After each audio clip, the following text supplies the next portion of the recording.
Welcome back to Face Off, everybody, as we wind down the show tonight.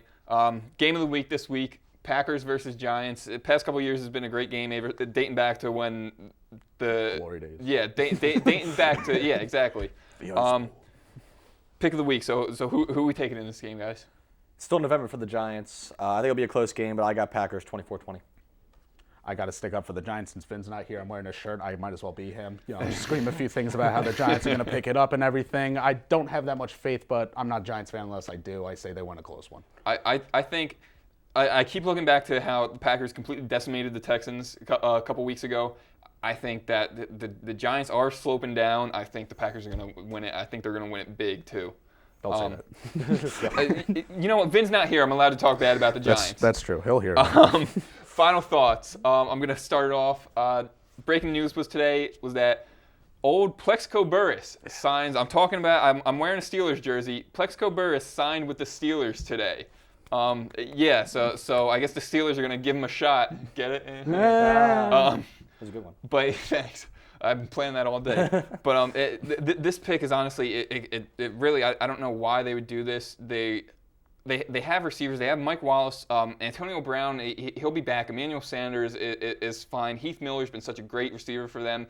They really should have tried to pick up a veteran quarterback. They did pick up Brian Hoyer, but exactly.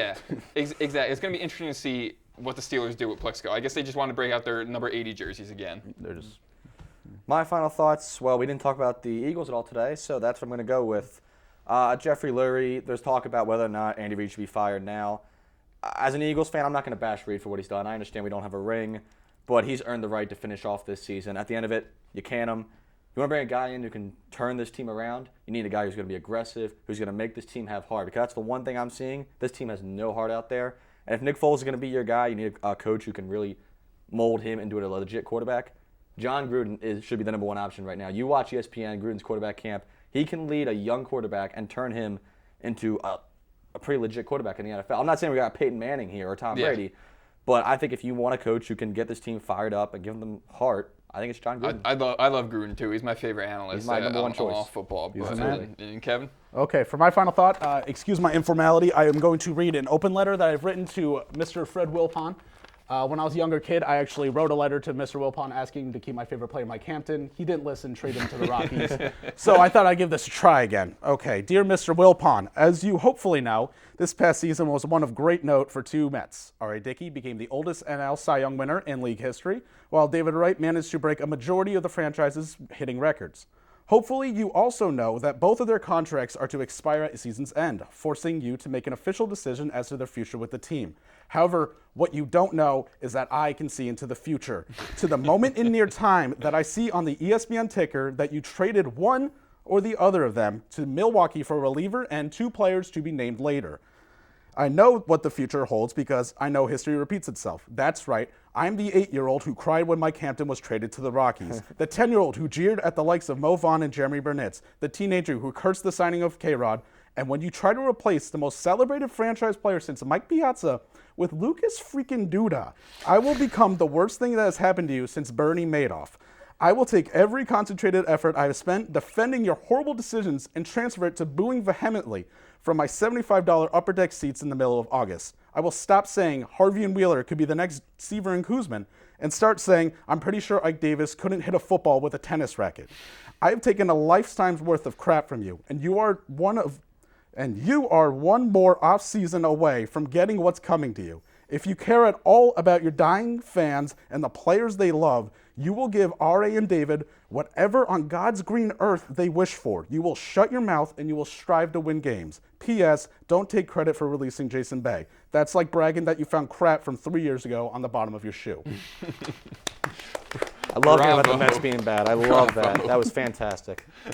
We're going to wind down. I don't know how we can follow that, but we're going to wind down the show today with game balls. So, guys, who are your game balls going to? My game ball is going to go to two guys, actually. Here we go. It's going to go to Matt Schaub and Andre Johnson of the Houston Texans. I understand playing a, one-win Jaguars team.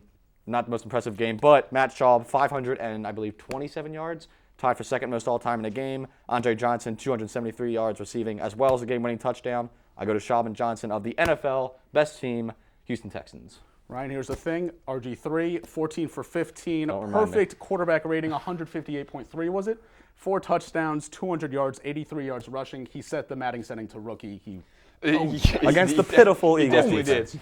My game ball is actually going to be a game steering wheel. Oh, I forgot. The NASCAR championships just kind of wound up. Brad Keselowski did win, but I'm going to give a shout out. I'm from a little town called Mayetta, New Jersey, down in Ocean County. I live right down the street from the Truex household. Martin Truex Jr. raced well this entire season. I think he finished in the 7th position in the final Sprint Cup standings. So he didn't win. He didn't come in first, but he raced well. Yeah, he got into the Sprint Cup. Yeah, it's great. And like I said, hometown boy for me. So it's great to see him do good. NASCAR's Mike Trout. NASCAR's a sport. Yeah, exactly. We never talked about this before. This is new. Really? Yeah, We get it all. We're going to do EuroLeague soccer next. When Vin and Rob aren't here, we're allowed to talk about NASCAR. So.